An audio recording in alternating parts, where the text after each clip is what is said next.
Yo, what's up, all you burner stoners and potheads? This is Weedman 420 with the Weedman 420 Chronicles. How are all you vipers doing out there?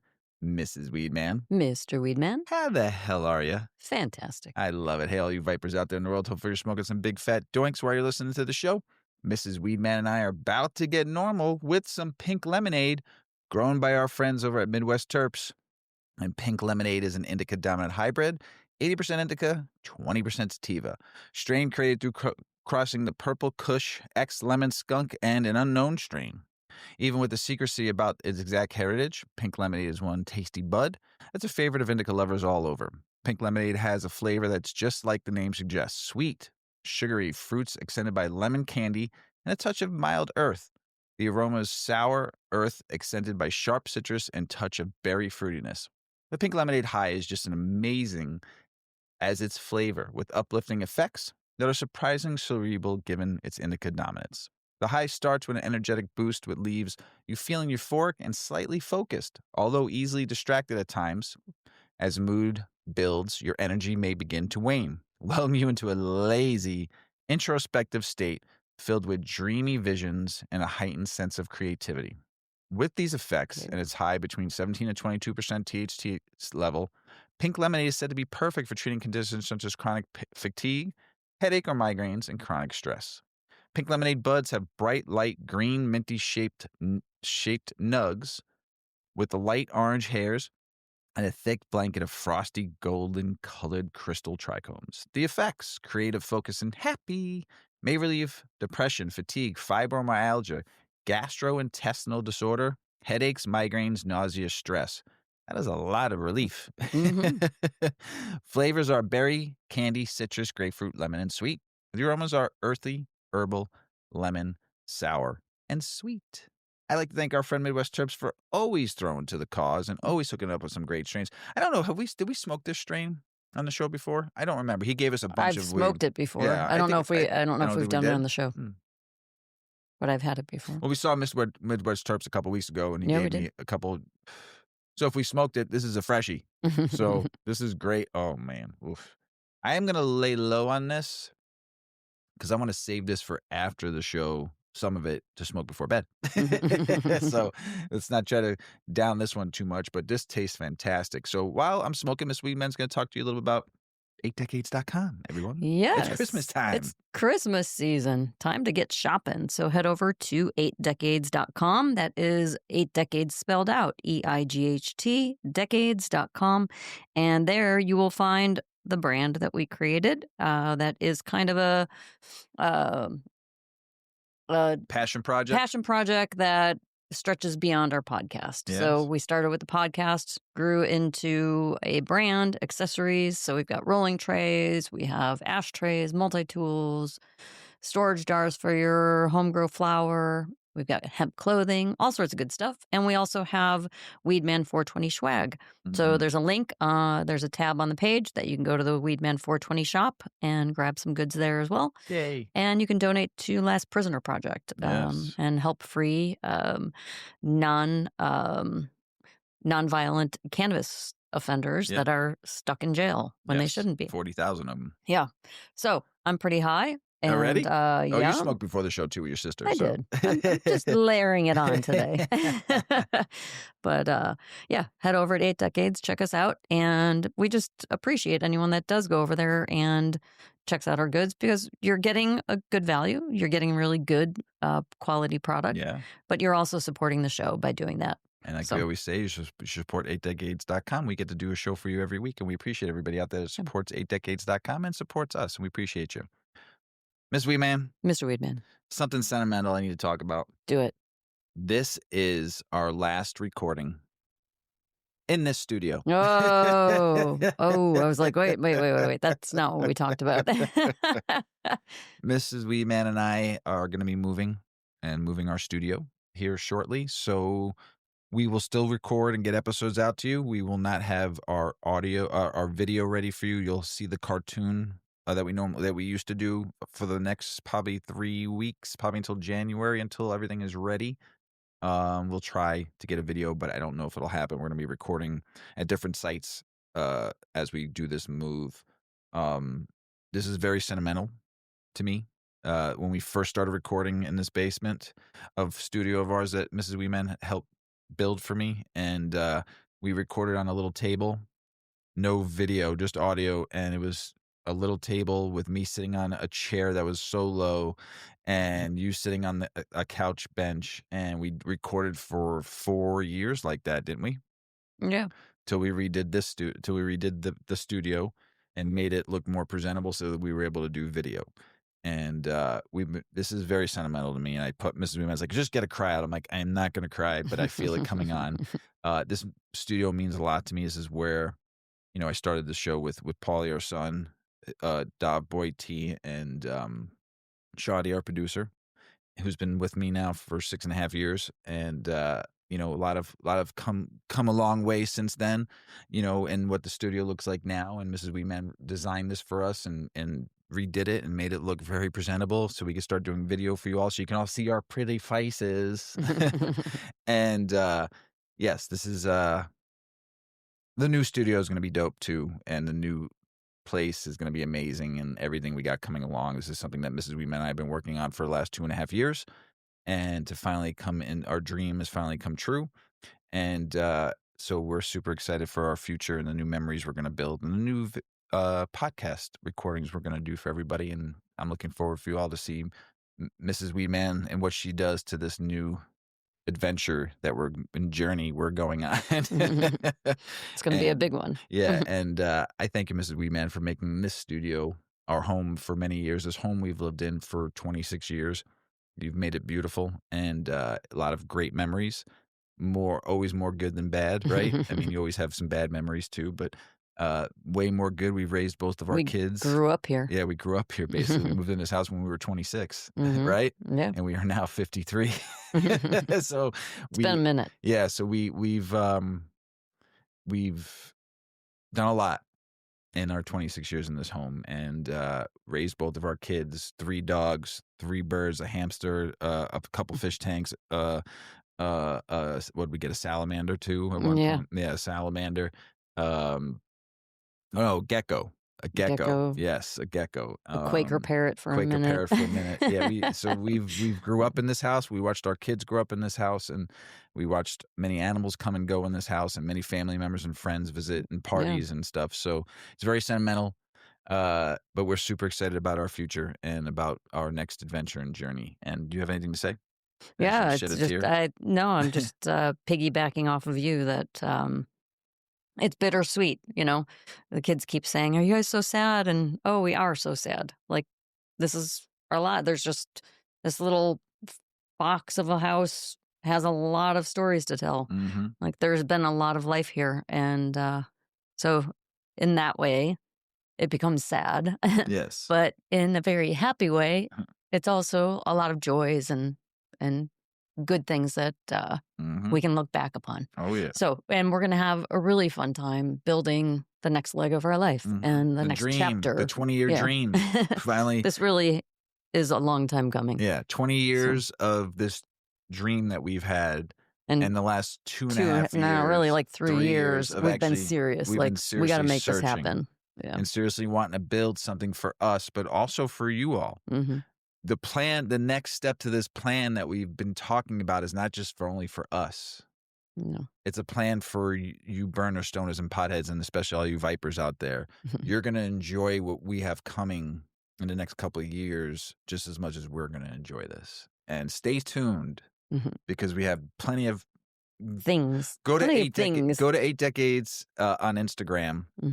Follow Mrs. Weedman, and you will see the journey from when this starts on Monday, December 8th, to the future, the next 20 years of 25 years of our life. It is going to be something very special that you're all going to be able to enjoy and come and hang out and be able to see something very special that Mrs. Weedman is. This is my dream too, but her mind creations and her ideas of putting something together, I can't wait to see it. I can't wait to be a part of it. And I can't wait to help build it. But I'm super excited. And hopefully one day you all will get to come and join us and smoke a big fat doink, right? That's right. Come and have a good experience about cannabis and about why we love this plant so much and Oh boy, you're gonna have some fun. Give me a minute, though. I gotta Yeah. some things have to happen. Yes. This is not going to happen overnight. No. This is something that's going to be developed in a couple of years, but it will be there sooner than you think. So we're super excited, and I'm looking forward for all of you to see the new studio too, and the pics that are going to come and come join us for a doink one day. Wait till our first 420 party. Oh my God. How many countries are we in now? 185 countries around the world. And I just said, come join us on 420. It might be 100,000 This is not the people. discussion that we talked about having. Got to do one banger. Mr. Weedman. Loves to do a banger. Just one rager. I had to have him. One last rager. One time. I just love a good party. I do. I love a good fun time with watching people enjoy themselves and smoke weed and eat food and drink some beers and just party and socialize and listen to good music. You know, that's my thing. We can make that a goal. That is. I didn't say it was going to happen tonight. I said I didn't say a date. I said we were going to have one banger of a 420 party. Stay tuned. Soon. Mm-hmm. So, what if you found me dead? Or you thought I was dead? What if you found me dead? What if you found me laying in bed and I wasn't breathing? Okay. And all of a sudden, you called the ambulance and they put me in a coffin, right? Mm-hmm. And next, they went to go bring me somewhere, and I start knocking on the coffin. Like, well, let me out. Hey, I'm not dead yet. I'm still here. Oh my God. So couldn't imagine. You couldn't imagine, right? Well, so this is a gentle listen. Listen to this one. This one hits like a plot twist out of left field. According to the Associated Press, a 65-year-old woman in Thailand was declared dead, only to be found alive in her coffin just before cremation. I know. It's crazy. At Wat Rat Prakong Tham Temple in North Aburi, near Bangkok, was the capital of Thailand. Bangkok.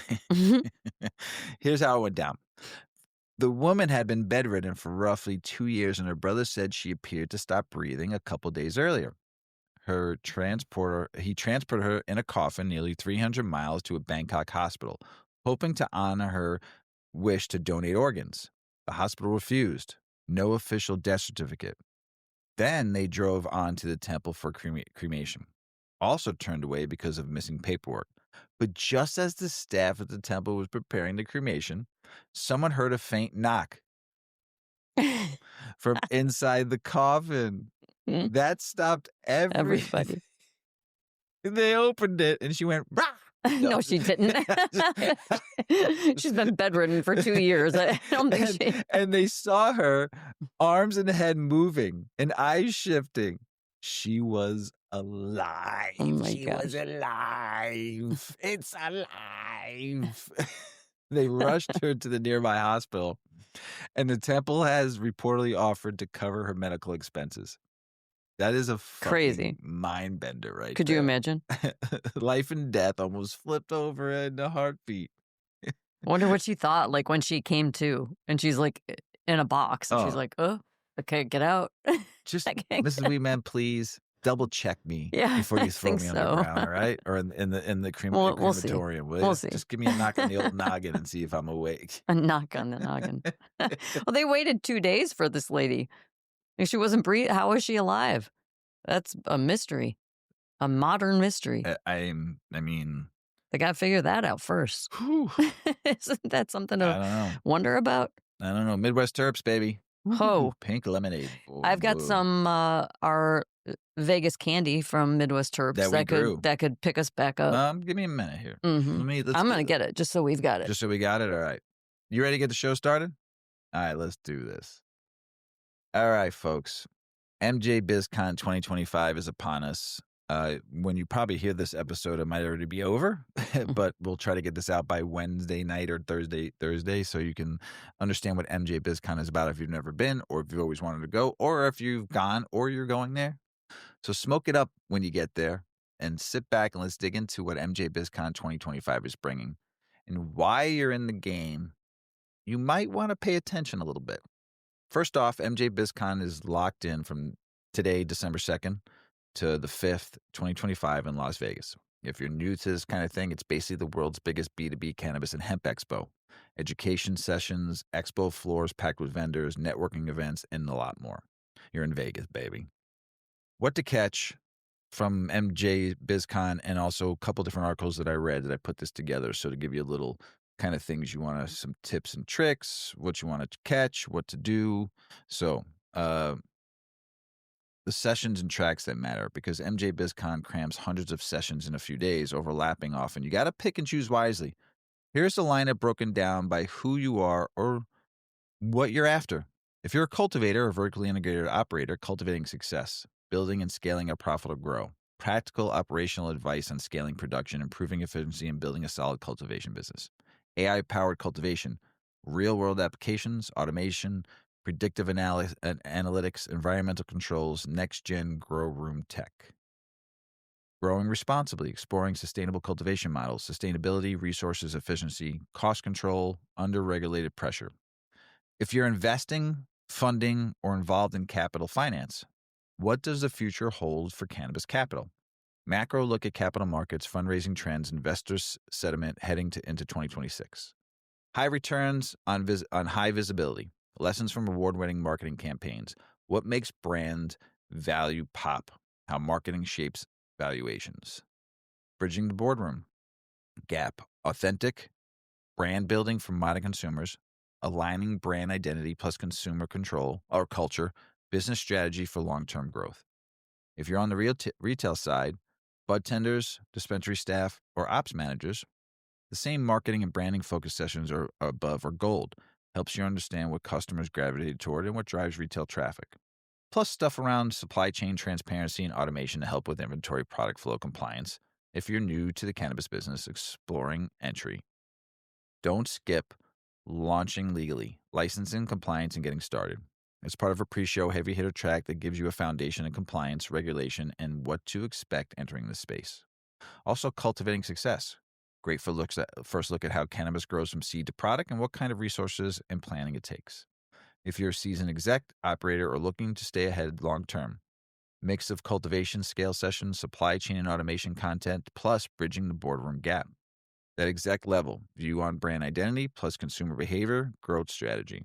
So the bottom line, whether you grow, invest, sell, or just want to plug in more seriously, there's at least one track that's relevant for you. So, and then there's more than just panels, the networking and cultural side. But MJBizCon isn't just about learning, it's about connecting. What do I always say, Mrs. Weedman? If you ain't working, you ain't networking. If you ain't networking, you ain't working, right? According to Green State, this year's agenda isn't just panels. There are moderator-led roundtables on Friday, December 5th, the last day, covering deep topics like cannabis hospitality, lab shopping, brand loyalty, and more. The expo floor itself splits into zones. Central Hall is the hub, North Hall is Grow Hub, where state takeovers, mixers, and focus meetups go down. Green State highlights gatherings organized by groups like Women Empowered Cannabis, Asian Cannabis Roundtable, Queer and Cannabis, Tokativity, Cannabis Noir, and more, and making this a space for real community, culture, connections beyond deals. Then there's the vibe stuff. First ever MJ Bowl Awards, a bi-coastal cannabis competition spotlighting products from California to New York, red carpet parties, after-hour lounges, and consumption events. Green says there will be rolling competitions, media mixers, hello press reps, flower hour mixers, and late night sessions. It's part business, part celebration of what we do. Also for first timers, pack smart. Past attendees told MJ Biz Daily and MJ BizCon is massive. Expo floor plus sessions plus meetups can overwhelm if you don't have a plan. So mapping out what you want to hit, at least a couple key sessions a day instead of trying to run it all, helps you leave with real value instead of a burnout. That's the scoop for MJBizCon 2025. You might have heard this after after it already happened, but if you get a chance to hear this before and you're there, hopefully this helps. Or if you decide to go next year, so this is what's hot, what to catch, and why it matters to go there. So I went last year. Unfortunately, I didn't get tickets to go to the expo. I was just at the Cosmo working and meeting and greeting, shaking hands, kissing babies, and giving hugs. That's what Mr. Weedman did. And I never made it to the expo, unfortunately, because someone didn't want to buy me a ticket. But one day, Mrs. Weedman and I will get to go and check out the whole expo and have some fun. So Dogs, we love them, right? Yes, we do. Oh, our Yuki girl and all dogs, So, but there's something really cool. We've talked about dogs and CBD before. So, but this is a new study that shows CBD can help aggressive dogs. What, Mrs. Weedman? Chill out. Chill out. Tell us about it. Yeah. A new study suggests a little compound called cannabidiol, better known as CBD, might help aggressive dogs chill out. Researchers analyzed data from more than 47,000 dogs whose owners reported on pets' health, lifestyle, and behavior over several years. It turns out that roughly 7.3% of these dogs have been given CBD or hemp supplements many daily. Dogs receiving CBD were on average about 3 years older than those who didn't receive it. Many also suffered from chronic health issues like dementia, osteoarthritis, or cancer. What they found was less growl and more calm. Over time, dogs on consistent CBD regimens showed reduced aggression compared to those that were not on CBD. With their aggressive behaviors, became noticeably below average. Interestingly, though, the CBD didn't seem to affect other issues like anxiety or agitation. Those stayed about the same whether or not the dog was on the supplements. The researchers themselves are cautious. The study didn't track how much CBD dogs took, what kind, or how it was given, so scientists don't know why aggression dropped. There's no proof of a biological mechanism yet. Plus, almost all CBD receiving dogs were older or already had health problems. So it's unclear whether CBD would have the same effect on younger or totally healthy dogs. What this means for dog owners, the lead researchers from Arizona State University and the College of Veterinary Medicine at the University of Tennessee say that the results hint at therapeutic potential, that CBD could become part of behavioral support for dogs who struggle with aggression, especially older or ailing pets.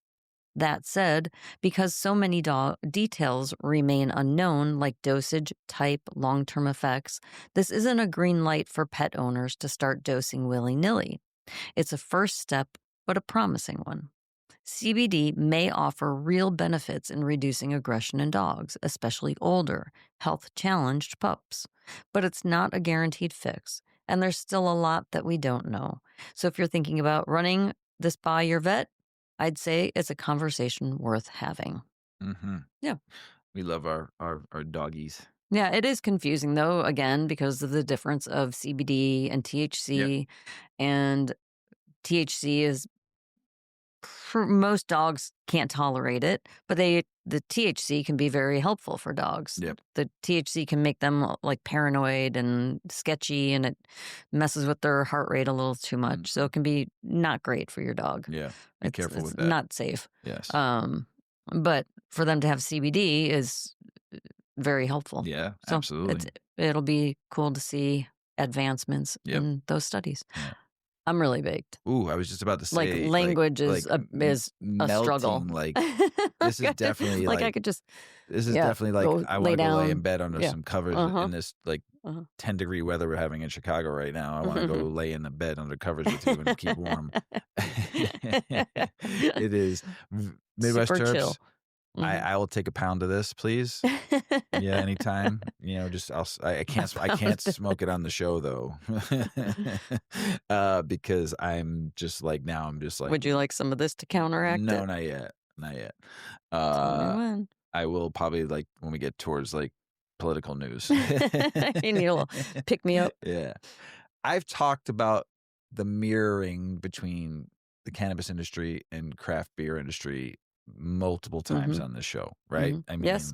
you and I have had conversations about it too. Like when you ask me about work and about how the cannabis industry and coming from craft beer and almost to the T.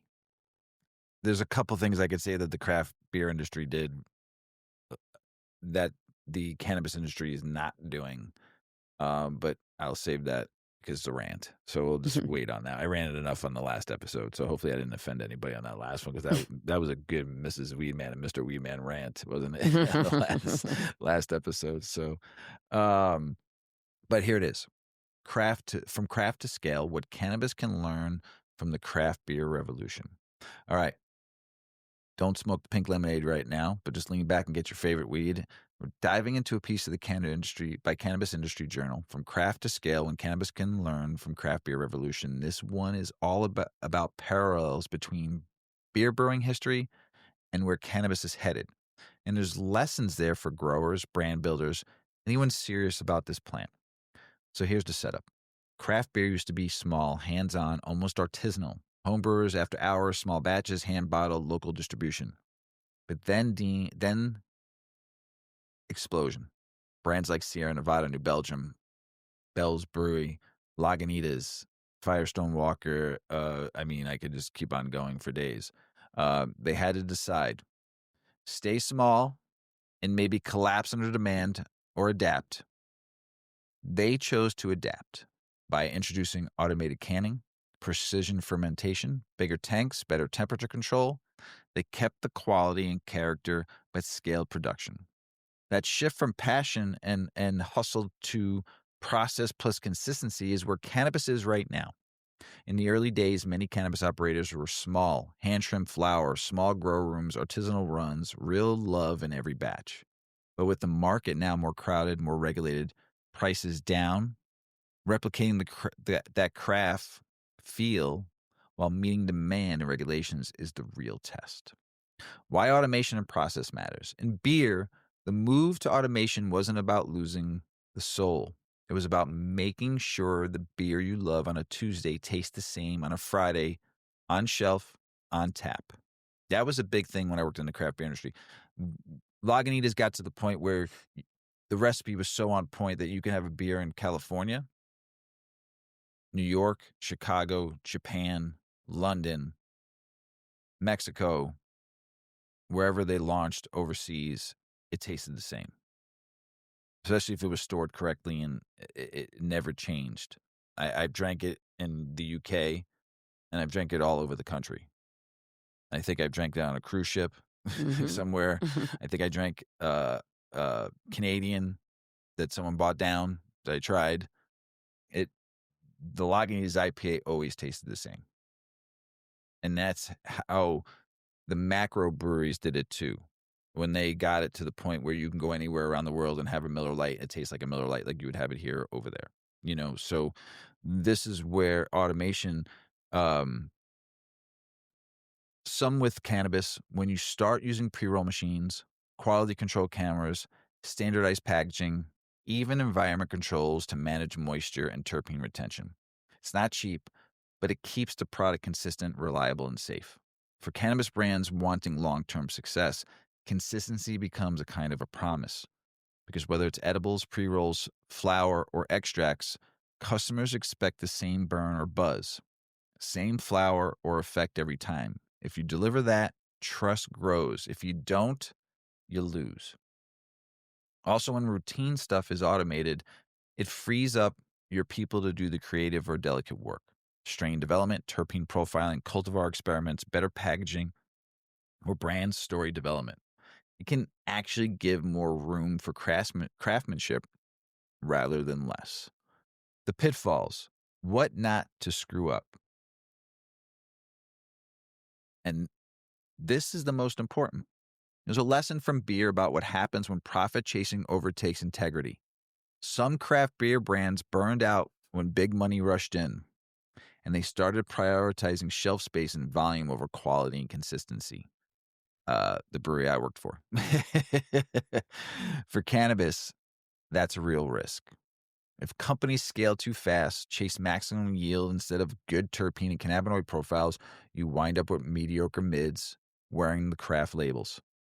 Being craft doesn't just mean small batch or handmade. It means attention to detail, caring about consistency, respecting the plant, respecting the consumer's experience. Once automation starts, if you treat it purely as a factory machine, you lose the soul. So I've said that a lot of times. But if you use it to support quality, you preserve the soul while scaling. That's the balance. What cannabis operators should focus on right now, according to this article, and what we see playing out, map out your process from seed to packaging. know every step. Only once you know the flow can you figure out where automation helps without hurting the craft. Automate where it counts. Repetitive work like trimming, packaging, pre-rolls, labeling, QC inspection. These are the times and labor-intensive automation helps reduce human error. Use a data and transparency. Track production metrics, yields, terpene cannabinoid consistency, moisture levels, batch history. The data becomes the backbone for quality control and trust. Protect what makes your brand unique. Even with automation, hold on to the artisan values, quality, strain uniqueness, flavor profile, honesty. Don't dilute those just to chase volume and profit and margins. Why this matters to Mrs. Weedman and I. For someone like me and Mrs. Weedman, hosting a show that dives into cannabis cultivation, caregivers, competition, and the culture behind it, this article hits home because it frames a growing tension: craft versus scale. As legalization spreads, markets mature and demand increases.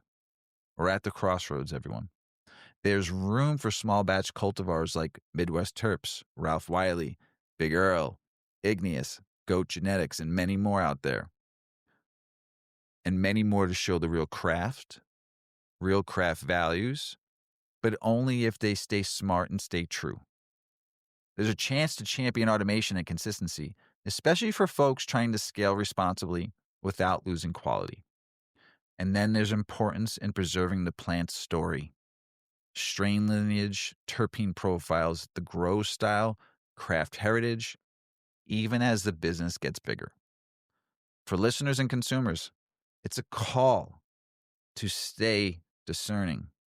Craft should still mean something, not just a label slapped on by big operations.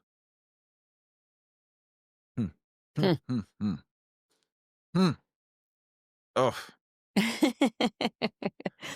Just like the last episode too, you said that somebody was listening to our show because there was an article, I can't remember what article it was, but about like, you thought, oh, about the bud tenders. You thought I wrote it.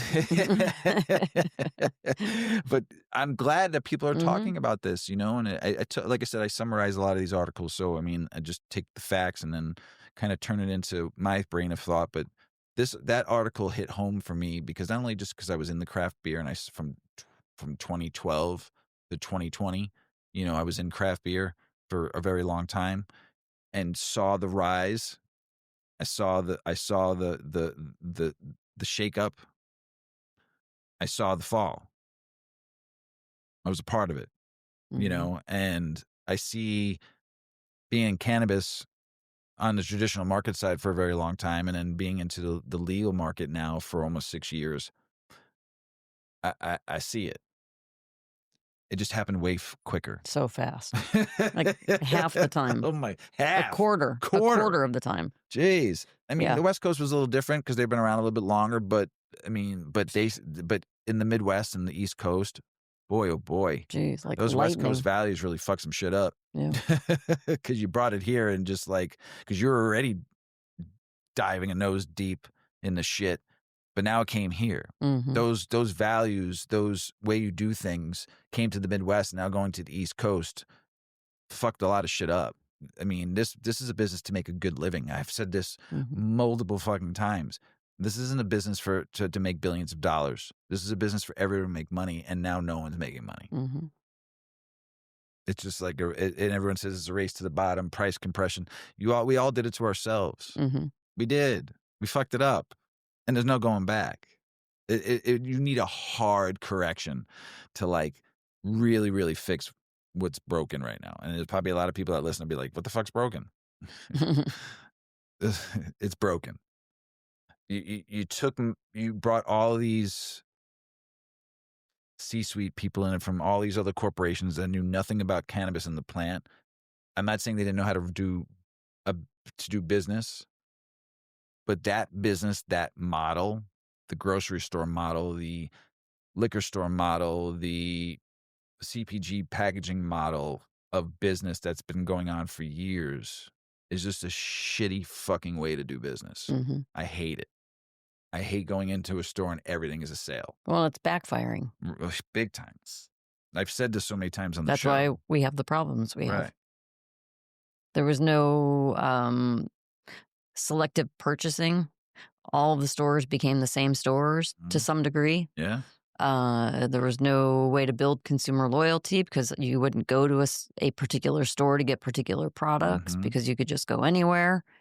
But yet these businesses are all independent. So that hurts business because you don't have nobody needs your store. It's okay if they missed your store. They can go to the next one and Because find they're the doing same stuff. sale. And they're doing the same sale and they're doing the same giveaways and all the sale. Like just make prices fair prices.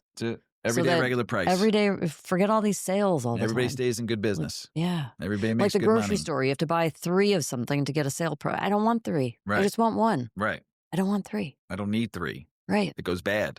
Why do I have to buy so many? Right. Oh, quantities of 5. Like fucking 5. Who needs 5 of anything? I'll be back at the store in 5 days. If you give someone 2 bags of gummies, that's 20 gummies, and if they only eat a gummy a week. Yeah. They don't need it they don't just some simple little things that could have been done differently. And it was a race to the top. Like who could be the biggest, baddest, fastest, top producing, top selling, gross XYZ. You just said it gross. Right. Who could be that brand? Who could, as a dispensary? And that's all in that. A cultivator too. And I shouldn't say that's what everybody wanted, but it seemed to be that was the race. And if you were the small guy, it was really hard to keep up. Still and if you is. were a really small guy, you're done. Like you're shut down already. You have an article you're going to be talking about soon about pennies. Yeah. And You dollars. couldn't keep, you can't thrive. So anyway. No, you're 100% right. I mean, people might not like, listen, when I talk like this, it's called tough love. When I talked last week about on that episode when we did our rant, it's tough love. It's tough for me because I'm in it. You're in it. We see it. We see the struggles. It's real. It didn't have to be this way. It didn't at all. This could have been a profitable business for everybody, and everybody could be making a good living. And that's what no one understands. Well, I shouldn't say that. There's some people that understand. And that do a fair game and a fair value. And that's why I miss the med days. I loved med. I think it should be decriminalized, and it should be you could basically smoke it, buy it, but on a medical level where the prices were always fair. Yeah, it was a little expensive back then because it was med, but like for patients, there'd be better product or better pricing. There was no sales. Right. You went in, you paid a fair price, and you went home. Right? You spend $200 on an ounce. You were spending $200 on an ounce anyway when you bought it from your plug, or $250 an ounce, whatever, and just I miss the med days because it just it was smooth. I wouldn't say it was easy. It was smooth. It ran smooth. And I think we need to figure out a way to get back to the smoothness instead of fighting for just minimal profits and margins when you can just offer your customer a fair value price for what that is. That's why when I go to the grocery store and everything is red tag, blue tag, green tag, purple tag. Yeah. But the sale is actually the real price, what it should be. Well, they mark it up to mark it down. To sale it down. It's a trick, folks. Buzzwords, sale prices, the colors of things. It's all marketing ploys to get you to think you're getting value when you're actually not. Because Ask Mrs Weedman is one of the smartest shoppers I know. If you buy a Doritos bag, the bag's gotten bigger, but the portion is what? Smaller. And the price has gone. We used to be able to buy Doritos, a bag of Doritos for $3.25. Now it's $7 to $8. And you're getting less portion. If you look at your ounces on There's stuff more nowadays, air in the bag. You are losing. It's a losing battle. Companies now, because companies aren't stupid. They figure out ways to beat the consumer. Simple as that. It's that simple. They find a way to beat the consumer, not help the consumer. It's about profit and margin, everybody. And I've gone on this a little bit again, but I'm telling you, this is tough love. I beat myself up on it. I'm in the game. Don't hate the player. Hate the game. Well, it's like they just need like a big reset. Everyone needs to just agree like, hey, let's just start over. Like, let's go back to like the way business should be done. because it's not working. It's not working. It's not sustainable. There's going to be people going out of business before they even open their business. Yep. So let's move on. Yeah. Challenges. Yep. 25-year pot age. Cites flawed brain theory. Yes, a science challenge. So, yeah, this is all about the 25-year-old brain is the mature brain, right? Well, that might not be so true. The theory that marijuana use can negatively and potentially permanently rewire the brain up until a person reaches the age of 25 is based on misleading science that neglects to account for key factors in cognitive maturity, according to a new research paper. A new scientific paper is upending a widely held belief that the legal age for marijuana use should be set at 25 due to potential negative impacts on brain development. The comprehensive analysis concludes that the theory underpinning this age restriction is based on misleading science and fails to adequately consider crucial factors in cognitive maturity. This groundbreaking research suggests that policymakers may be relying on an incomplete and potentially inaccurate understanding of brain development when crafting cannabis regulations.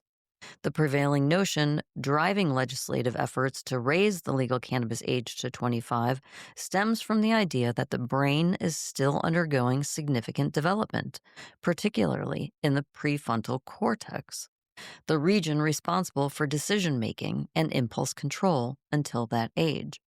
Proponents of a higher age limit argue that introducing cannabis before this developmental stage completes could lead to permanent cognitive impairment, or it could negatively rewire the brain. However, this new paper directly challenges that assumption. Like that word, assumption. That's an assumption. But we've believed it. Mm-hmm. Okay. Asserting that scientific evidence supporting such a strong conclusion is flawed. The core of the new research suggests that previous studies linking early cannabis use to adverse brain development up to the age 25 have overlooked critical nuances in cognitive maturation. Scientists behind this paper argue that cognitive maturity is not a monolithic event that suddenly clicks into place at 25. Instead, it is a complex and highly individualized process influenced by a multitude of factors, not solely chronological age. One of the key criticisms leveled against the age 25 theory is its failure to account for individual variability in brain development, emphasizing that while certain neural pathways and regions may continue to mature into early adulthood, a blanket age of 25 for all individuals ignores the significant differences in developmental timelines. Genetic predispositions, environmental factors, socioeconomic status, and educational experiences all play a considerable role in shaping an individual's cognitive trajectory. By neglecting these variables, early research may have oversimplified the intricate process of brain development. Furthermore, the new research delves into the methodological limitations of prior studies. Confounding factors such as underlying mental health conditions, polysubstance use, and socioeconomic disadvantages are frequently intertwined with early cannabis initiation. Disentangling the specific impact of cannabis from these other variables is a complex science challenge, and the new paper argues that previous interpretations have often failed to adequately address these complexities. The paper advocates for a more holistic understanding of cognitive maturity, moving beyond a simple age cutoff. Instead of focusing solely on finished product at a particular age, it encourages a perspective that considers a broader range of developmental markers, like executive functioning skills, risk-taking behaviors, and environmental influences. By emphasizing these multifaceted aspects of development, the new research aims to shift the conversation away from a rigid age-based restriction for cannabis use toward a more nuanced, evidence-informed approach. The implications of this new scientific paper are significant for current and future cannabis policy. If the If the foundational science supporting the 25 age year limit is indeed flawed, then existing regulations in various jurisdictions might be based on an exaggerated understanding of risk, and this could prompt a re-evaluation of current legal cannabis ages, particularly in areas where legal drinking and voting ages are set at 18 to 21. Policymakers often cite public health and safety as primary motivators for establishing age restrictions on substances. If the scientific basis for the 25-year mark is weakened, then legislative bodies may need to revisit their arguments and explore alternative approaches to protecting public health while also aligning with contemporary scientific understanding. In conclusion, this scientific reevaluation could pave the way for a more informed and nuanced approach to cannabis policy that aligns more closely with contemporary scientific understanding and could potentially lead to a reexamination of legal age restrictions across jurisdictions. Wow. It's interesting. That was deep. That was. Yeah, really deep. Did I lose you? No. Did you take a nap with your glasses on? No. Come No. back. But I tell you what, though. What? I can't wait to smoke that before bed tonight, boy. Yeah. You've been mighty fine. Mm-hmm. Political, state, and business news. Minnesota's small city, Oso, Minnesota, plans to roll out the first municipality-owned cannabis dispensary in mid-2026. I don't know how I feel about that. In the old Oso Press building, the shop, run via a public-private partnership with Voyager Cannabis Services, aims to bring legal weed to town while kicking revenue back to local residents. Make sure it goes there. If all goes smooth, Osseo could rewrite how cities deal the green, public, legal, and community-driven. Heads up, a federal appeals court just struck down the blanket ban on firearm ownership for some cannabis consumers, tossing out convictions under that law. So if you med use or privately consume, this ruling can matter big. Gun rights and cannabis don't have to stay locked in a cage.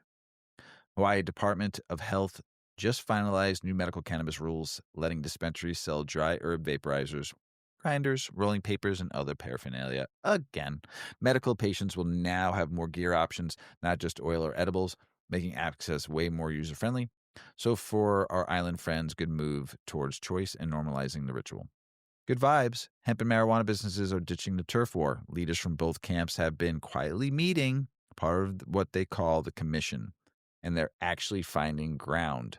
Safety, consistent testing, regulation, consumer access. Turns out, unity makes sense. Same plant, same market chaos, same flight. Could be the first step toward a legit, united cannabis industry. Finally. Times Union reports New York's regulators just cracked down hard on hemp shops. New rules ban many hemp products. And state police hit stores with aggressive raids and heavy fines. Result, small hemp businesses face shutdown. Kind of ironic since hemp was supposed to dodge prohibition. Regulations trading one injustice for another, and it's hitting the legit folks the hardest. In Massachusetts, the cannabis industry rallying people to speak up. They say a repeal petition campaign to roll back legal weed is using shady bait-and-switch signature drives. Some signers were told they were signing for stuff like housing or safer streets, but the petition actually targets adult-use cannabis sales. If you signed under false pretenses, hit up your town clerk. Don't certify that signature. Congress just slapped the brakes on Safe Banking Act. Lawmakers told Marijuana Moment that no indication the bill would move forward soon. That means banks still aren't getting comfortable working with legal weed businesses. So a lot of legit operators stay stuck in cash-only limbo. Tough pill to swallow if you're trying to run a real business. Stay tuned with the green light hits. We'll cover it for you. Big move in New York. The state now lets out-of-state patients with valid medical cannabis prescriptions grab products from New York dispensaries. Certifications now last 2 years, and 18-plus patients can grow for personal medical use at home. So if you're traveling through or relocating, this might make the trip a lot more chill. In Indiana, a looming federal ban would outlaw nearly all hemp-derived THC products. That means Delta-8 gummies, tinctures, and oils. Most of the current shelf life would vanish by November 2026. And don't forget, everybody, Indiana is not legal for recreational cannabis at all. So all you're getting is Delta-9 and all the other different cannabinoids. So once it's gone, goodbye, Indiana. Lots of stores, bless you. Lots of stores and lives at risk, bless you. People fighting it say THC helps with pain anxiety, and this would hit them hard. Big fight ahead. The Supreme Court of the United States just set a closed-door meeting for December 12th to decide whether to hear a case filed by cannabis businesses challenging federal marijuana prohibition. If they say yes, could be a big shakeup. Federal bans, banking rules, and the whole system can get a serious look. Stay tuned, might be a game changer for the green. A court in Michigan is about to rule on whether the 24% wholesale tax on cannabis is constitutional. Michigan Court of Claims heard arguments last week with the Michigan Cannabis Industry Association, calling the tax a shady fix that could crush legal shops. If the judge sides with them, legal weed business might dodge a tax hit, and the black market might lose some ground. No update on when she will make the ruling, though. So we'll find out soon. Now over to you, Miss Weedman. All right, Mr. Is that joint Weedman. still lit? It's lit. Oh, nice. Sorry about my little sneeze cough attack Yeah, there. you got attacked there. Jeez. Yeah, doing good over here. I've got more political, state, and business news. I felt my throat going a little scratchy, A little froggy. a little froggy. Pardon me, I gotta get a little drink. All right.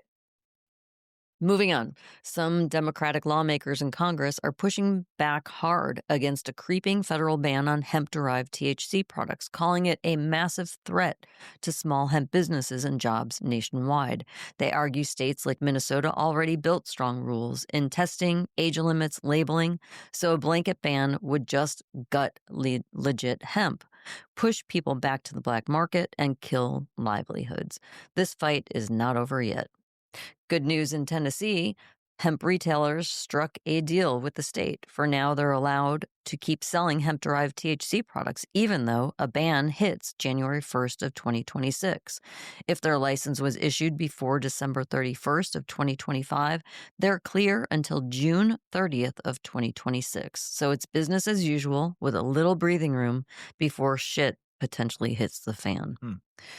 Florida's Smart and Safe campaign says they've racked up over 1 million signatures, even after over 200,000 signatures got tossed. They did this to put weed legalization on the 2026 ballot. They're confident there's still enough support to slip the measure through. So Florida, the next round might be coming, so stay Bunch tuned. of cheaters in Florida trying to cheat the system. Cody and Colby going out there and getting all those signatures. And they wiping them out. Yeah. Yep. More heat in Florida. Nikki Fried, chair of the Florida Democratic Party, just slammed Congress for a new federal hemp ban, calling it a gut punch to small growers and legit shops. She's betting Florida will push full-blown marijuana legalization next year, saying people are fed up with lawmakers messing with livelihoods. This fight might just be heating up. A new study, same story, different seller, in Cannabis, warns that as legalization spreads, big corporations with sketchy track records are swooping in and could turn legal weed into another profit-first industry. But research found more people want legalization to help small growers and communities hit by the drug war. No one wants the same old injustices repackaged with a legal sticker. Evanston, Illinois, other side of the city from us. Reparations plan funded by local cannabis sales tax is running low on green. Sales from the city's 2 dispensaries have underperformed, and revenue, too, is weak, and it keeps payouts... It is too weak, to keep payouts flowing. So for now, the checks are paused, a reminder that even grass-funded justice can hit a financial speed hump. Here's a big move. A federal health agency is prepping to let CBD from the federal legal hemp plant be covered under Medicare sometime after 2027. That means seniors in legal states might finally be able to get insurance to help pay for CBD. That's legit alternative care gaining ground, and it could be a game changer for medical access. There's heat in D.C. A GOP-controlled Senate committee just reminded everyone the United States Senate Appropriations Committee says cannabis is still illegal under federal law, and dispensaries near schools could face enhanced penalties. That means even in places where weed's legal, federal rules can be thrown down hard. The Cato Institute just asked the U.S. Supreme Court to take a case challenging federal cannabis prohibition. They argue that banning state legal weed tramples basic constitutional limits on federal power. If the court listens, this could shake up cannabis legality nationwide. A top conservative think tank, the American Enterprise Institute, is saying we need federal standards for cannabis labeling, even while weed stays illegal federally. They're calling out the current chaos. That's every state doing its own thing and warns that labels are all over the map. If the rules land, weed could get a lot safer and maybe even gain some legit street cred. Housing Works Cannabis Company, the first legal dispensary in New York, is donating 100% of its sales to supporting people with HIV and AIDS and chronic illnesses. So every joint, vape, or edible you grab there doesn't just chill you out, it helps fund housing, healthcare, and social justice for New Yorkers in need. That's weed with a purpose. Word from Capitol Hill, a GOP congressman says he's cautiously optimistic Donald Trump might reschedule cannabis, calling weed an alternative to highly addictive opioids, especially for vets and folks in pain. If it happens, it could flip the whole game. Medical access, banking, research, things many in the industry have been waiting on. So stay tuned. We might be on the edge of something big. Mr. Weedman, back to you. Thank you, Ms. Weedman. Yep. In Kentucky, over 600 groups lobbyist groups, but it is, spent a wild, ready for this? $9.1 million last fiscal year lobbying state executive branch officials. That includes big firms, healthcare groups, even cannabis companies pushing for medical weed licensing under the new laws. The takeaway? Politics plus policy gets you paid for the heavy, and the green industry is now paying to lobby its own future. $9.1 million. Crazy. Big moment in California. Department of Cannabis Control, the DCC, got a new boss, Clint Killam, tapped by Governor Newsom, and he's got a full plate. DCC's been accused of letting the legal cannabis market collapse, testing failures, illicit shop driving, and tax revenue promises falling flat. Killam's job? Clean house, own the mess, and deliver a legit functional cannabis program. If he pulls it off, could be California getting back on track. Kent State University teamed up with Green Flower to roll out 6 new online cannabis career certificates, from cultivation to compliance, retail to medical cannabis specialists, even product development. Some are 8 weeks, some are 16. Man, that's great. And they aim to get folks job ready fast as Ohio's green wave builds. If you got to hustle and you want a legit shot at the industry, this could be your ticket in. Turns out, a new report, the Missouri Hemp Hoax Report, found that 96% of hemp products bought at smoke shops and gas station retailers were actually straight up Garbage. marijuana. Oh, real? Yep. Way above course, the federal 0.3% THC limit. So-called legal hemp was slinging heavy THC and even showed pesticide contaminant red flags. Moral of the story? Buyers beware. Just because it says hemp doesn't mean it's playing by the rules. So get this. A dude rolled up in a Nova Farms dispensary wearing a wolf mask under the full moon. Ow! Busted in through the drive-through window, flashed what looked like a gun, and ran off with the cash. Cops caught 25-year-old Theodore D. Sparks soon after. Dude's now facing robbery and burglary charges. Guess even weed shops got to watch out for the full moon energy now. Thanksgiving Eve, Green Wednesday, blew up. Americans are dishing the booze and hitting the dispensaries instead. Cannabis sales spiked like it's the new holiday tradition. Pre-rolls, gummies, vapes, deals were popping, carts were full, and family pregame is looked at a lot greener now. I should have some sales data soon, hopefully in the next couple weeks, see how the real numbers did. You know, it's the second biggest selling day of the year, so hopefully I'll have some data on that for everybody. Virginia's state panel just dropped a blueprint for a legal adult use cannabis market. Ditched local opt-outs, giving locals more tax power, and carving out licenses to favor small, independent Virginia businesses. If approved, we could see regulated sales start as soon as November 2026. New study from Michigan State University finds 1 in 6 pregnant people in Michigan use cannabis during pregnancy. The number climbed to 1 in 4 in some areas. Researchers warn THC crosses the placenta and should raise a little bit of risk, like lower birth weight or preterm delivery. Tough time in the Carolinas. Hemp growers in North Carolina are bracing for what would be a devastating federal crackdown, as a spending bill threatens to wipe out almost all hemp-derived THC products sold today. In stores, farms and small businesses are scrambling, Worried for the entire livelihoods go up in smoke? Big warning to keep watching the skies and your rights. Texas has just adopted new rules expanding its medical cannabis program. Now, doctors can recommend new quantifying conditions like chronic pain, Crohn's, TBI, and end of life care, and prescribe low THC inhalation devices like vapes and nebulizers. So, for some patients down in Texas, more options, more flexibility. Heads up, the Chicago City Council is about to debate on an ordinance to ban hemp THC sales outside of licensed dispensaries. So no more grabbing Delta 8 or hemp vapes at the corner stores or gas stations. If this passes, you'll need to hit a legit dispensary. Might clean up the chaos or squeeze the small-time shops. Stay tuned. This could shake up the Chicago streets. Word on the street, rumors are swirling that Donald J. Trump might reschedule cannabis maybe to Schedule 3 before next fall's midterms. That move can open the door to tax breaks and legit weed businesses, easier banking, and less black market chaos. If this happens, we could be staring down a whole new green wave. Some op-eds in Massachusetts argue that prohibition isn't the answer to concerns over adult-use cannabis. They say repealing legal weed sales would undo regulation, transparency, and consumer protections. Stopping legal sales now would push folks back to the unregulated markets. More shady products, less oversight, and higher risk. Basically, better to fix the system than to torch it up. And that is Political State and Business News, everybody. And Mrs. Weedman found this article and sent it to me, and I thought it was great. So it's buy low, stay high. Dispensaries are selling for pennies on the dollar by High Times. Yep. Great article. The cannabis industry might just be serving up one of its wildest deals yet. Dispensaries costing less to purchase than many used car lots.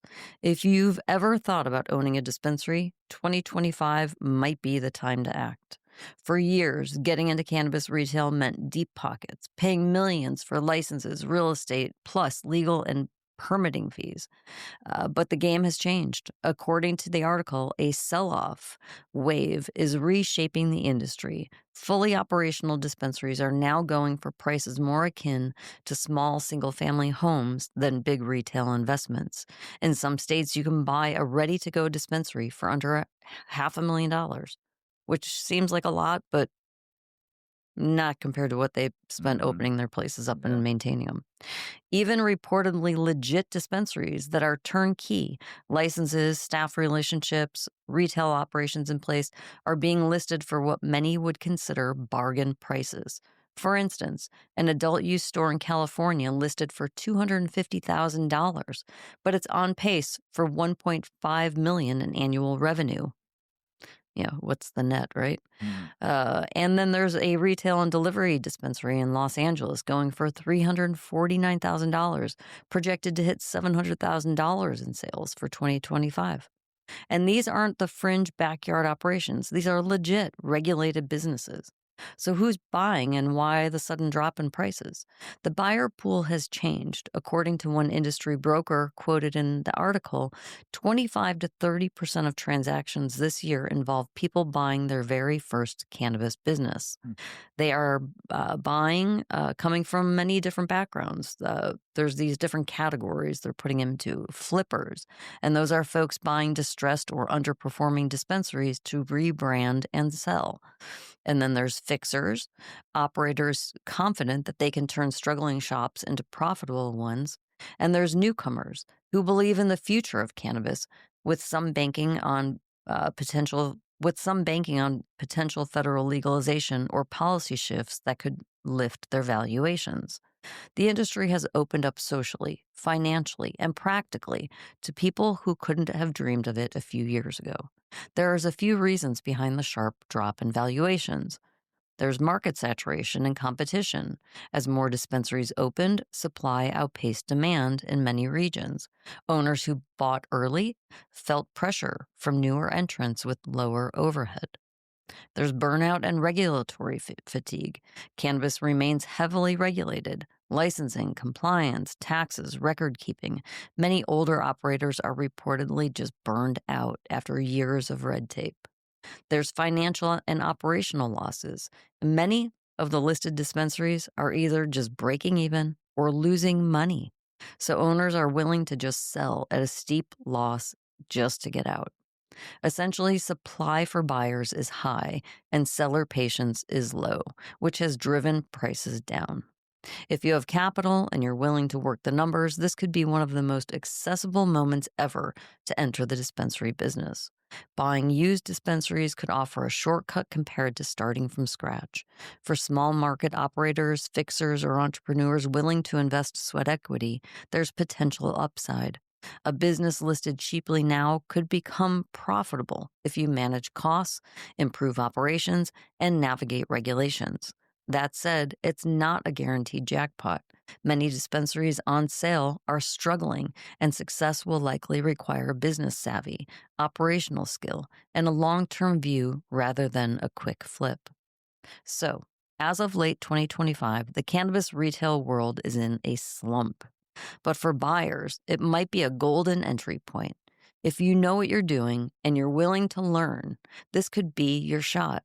On the flip side, there are high risks, tight margins, and regulatory complexity, which means this isn't a guaranteed win. So good luck. I mean, hey, Yeah. I'd say go for it. If you got the know-how and you want to be the next wave, Mm-hmm. because there's people that have been doing it for so long, they're just done. Yeah. They've been doing it. They're like, all right, I'm done. Yeah. I've been doing this for 15 years or 20 years or 10 years. And the fight Just- to get there, Yeah. the money to get there, The cost to maintain the sometimes business. you're just Yeah. burnt, Yeah. and it's time to sell. Maybe you made enough money to where you put it, part of it in the bank, and then this is just to pay your whatever debt you got left, or Mm-hmm. put a little money, a little cash in your pocket because you got maybe a couple mil in the bank that you earned from your dispensaries. Right. You don't know. I mean, and just some people maybe invested and just it's not for them. It's just like, I'm done. It's not easy. But retail is not an easy business. Well, and I think some people expected that it would have their investment would be stabilized by now. Yeah. And they're only willing to dump so much. And, at what point do you just put your hands up and say this is not a good investment anymore? Well, the market's changed so much And in so many then- states. right, and then with Margins are the- tight or low, With the upcoming potential changes to hemp, Mhm.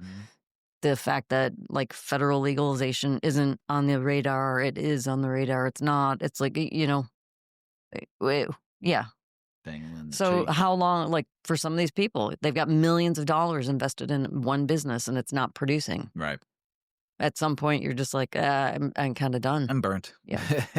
So if you've got money or you pool some money with some friends, I think Yeah. it could be a good investment if Could you just pursue it as a very small business Mhm. and for like ride it out, ride make a living at through, it. yeah. Pay But your I mean, like, bills, yeah, you ride know? through this, keep your operation super lean, and ride through this bumpy time until federal legality works itself out, and then you'll have the space and you'll have a reputation, and Yep. then you could, boom, Yep. just like 100 that. It's that happens. easy. It's just that easy. I know what you're saying, though. Yeah. Yeah.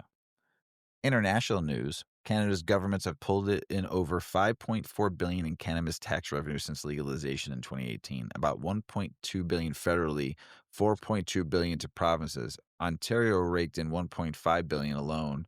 Alberta just over $1.1 billion, despite smaller population. So they've done the most. If you look at population, Alberta's king. That's some serious green backing up the green. Governments are chasing in while they smoke clears. Since Germany's partial cannabis legalization in April 2024, punishments for under 18 are plummeting.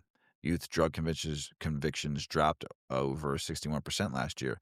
Now minors caught with weed rarely face court, often just offered voluntary counseling. Critics say the law opened the door for teens to smoke without consequences.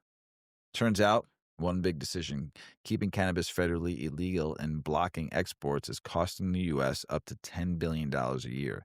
That's lost jobs, lost tax revenue, lost global market share, while other countries are cashing in on the green wave. If we ever lift the export ban, could be a money rain revival. No joke. Get this, cops in Noida busted a gang running a weed home delivery service using courier apps and fake e-com packaging to ship ganja like it was Amazon merchandise. They nabbed 3 guys, seized over 10 kilograms of high-grade ganja, strains called OG Mango and Shylong. Turns out the delivery app can turn into a trap. New research out of South Africa shows cannabis isn't just about smoking or meds. Seeds are packed with proteins, essential fats, and amino acids, while different land races deliver widely varied cannabinoid mixes like THC, CBD, and CBG. So beyond the high, this plant could help feed people, fuel farming economies, and unlock new therapeutic combos. Big move. South Africa also just rolled out the Plant Improvement Act, replacing decade-old rules. As of December 1st, 2025, home growers can legally cultivate varieties of cannabis sativa up to 2% THC, way up from the old 0.2%. That means industrial hemp cultivation, seeds, fiber, and oils might boom soon. Looks like the motherland is opening the gates for a serious hemp wave. Heads up, a 43-year-old American man was found dead in Tobago after leaving dinner to buy weed. Police say he was stabbed and a metal object was protruding from his back. A suspect in custody now, but motive still a mystery. Sad reminder, even on vacation, the streets or the shadows don't always play nice. Big move. High Tide just dropped its first European store in Cannabis in Berlin. First North American retailer land bricks on mortar in Europe's biggest cannabis market. Stores in Berlin met near Alex der Platz, all accessories and lifestyle goods for now. German legalization keeps rolling. This might be the beginning of a global green wave. And that's international news, everybody. And now Mrs. Weedman's going to do some magic for you. She's going to go. Tell me your favorite weed strain, and you're going to tell me my whole vibe. Yeah, I'm going to do magic. Tell us about it, Mrs. Weedman. I think we should light up for this one. Here, light this. Oh, really? You start it up and pass it I my need a way lighter. soon. Oh, I've got that for you. Yeah, thanks. All Thanks right. for hooking it up, Mrs. Sure. Weedman. Cannabis is personal. It's ritual, mood, and sometimes a reflection of who you are at that given moment. The strain you reach for doesn't just affect your high, it hints at your energy, focus, and even your current emotional state. Some strains spark creativity, others uplift, and some help you feel grounded and more present in your own skin. And while this isn't a strict science, it's fun to notice patterns, preferences, and small truths about yourself along the way. But what does your favorite weed strain reveal about your personality? Sometimes a strain hits in a way you weren't expecting, or it brings up feelings you weren't prepared for. That unpredictability is part of the experience, and paying attention can reveal subtle tendencies about how you operate, what excites you, what calms you, and what kind of energy you carry through your day. Observing these small patterns is one way to approach cannabis more intentionally, and notice a little reflection of yourself in the flower you choose makes the ritual feel that much more personal. Everyone connects differently to cannabis, and that's the point. Some people prefer strains that spark movement, conversation, or adventure. Others favor something more mellow, introspective, or comforting. Knowing what you need can help guide your choices and make the experience feel tailored to your life rather than just something you can consume passively. Here's a look at what some of the most popular cannabis strains might say about your energy, your mood, and your vibe. I need to take a hit of this. Speaking of vibes, right? Yeah. That Vegas candy's got a whole vibe of its own. Blue Dream. You're a dreamer. Creative ideas are constantly in flow. Mornings for coffee and deep contemplation, and you secretly love how easily you get lost in your own head. Durban Poison. You tend to be grounded, yet eclectic. You come across as confident without trying. Green Crack. This is the thrill seeker. Life feels better at full volume, and constant creativity and adrenaline are your fuel. Girl Scout Cookies. This is for the heavy hitter with a sweet tooth. You live life to the fullest, and you never apologize for enjoying the finer things. Sour Diesel. Fast, sharp, ambitious. Your brain is always in motion. Sometimes this means overthinking, but it's all part of your charm. OG Kush. Which we have in the closet. We got a lot of these. Yeah. OG Kush, the classic, calm and reliable choice. You move through life with quiet confidence, and people know they can count on you when things get messy. Pineapple Express. This pairs well with someone who is joyful, light, and endlessly optimistic. You turn ordinary moments into mini adventures and sprinkle a little sunshine wherever you go. Jack Herrera.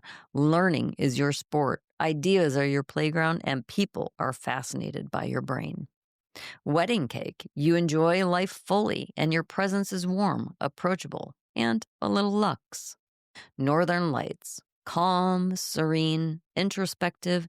You recharge in quiet moments and notice details that others completely miss. Lemon haze. Bright, zesty, eclectic. Ooh, electric, I'm sorry. You're social, playful, and always ready to turn a good mood into a great one. White Widow.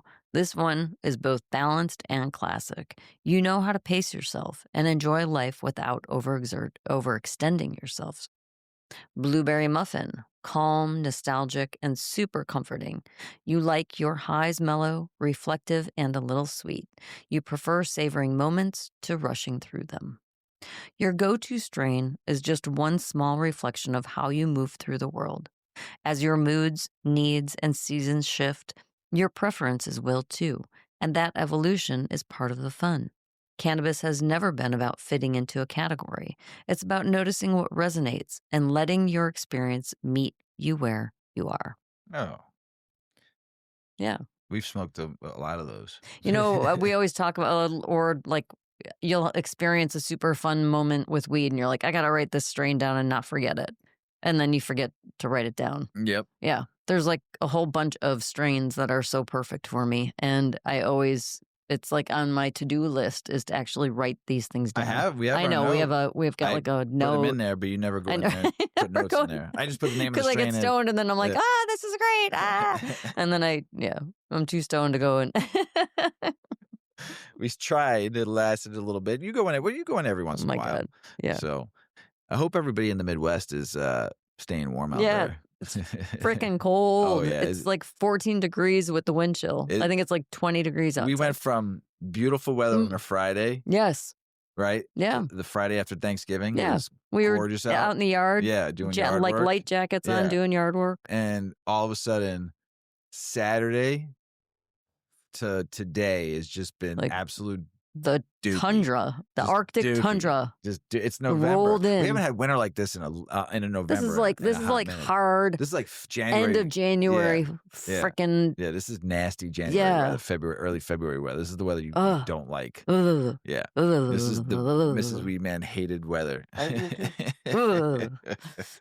I just hibernate like a bear. Yes. I don't go out unless I have we eat to. a lot of snacks and just the belly goes over the table a little bit, you know. Oh yeah, remember we measured our belly? I wonder where we're at now. Yeah. I'm not there anymore. I'm sure you're fine. Yours is probably smaller. That was during COVID. Mine's when bigger. we were just never leaving the house and we just ate like pigs and it was great, you know. Yeah. And worked out at home but still ate like pigs. And that's when we lifted our Weep belly wop. up over the counter just to see how far it went out. I don't go that far. I was like, I'm a finger. Oh, COVID. How much fun we had. God. Seems so long ago and it actually wasn't. I know. Oh, shit. So I'd like to dedicate this show to my friend Dirty J. He'll know who this is dedicated to when I send it to him. So this show is dedicated to him in honor of working with him for the last 2 years and my homie. So layoffs suck. And yes, so the show is dedicated to Dirty J. Mrs. Weedman? Mr. Weedman. You got anything else to say? You should smoke some pink lemonade and then feel free to have some Vegas candy after that. It's not a bad ride. Have a great week, everybody. Everybody, we love you out there. New adventures. Go out there and have some. Stay warm if you're in cold right now. If you're in heat, I love you. Stay warm. We love you out there. As Paulie always says, smoke smart. Puff, puff, and away. Puff, puff, pass. Check out our cannabis lifestyle brand online at 8decades.com. Our custom smokes and accessories are perfect for your coffee table, bedroom nightstand, or kitchen counter. They're designed for you to show them off. The Canna community is also loving our hemp and cotton blend t-shirts, sweatshirts, scarves, and hats, finished off with our 8 Decades logo. We've got some awesome long-lasting goods that will be your favorite for years to come. 8 Decades, because a 9th decade of cannabis prohibition isn't acceptable.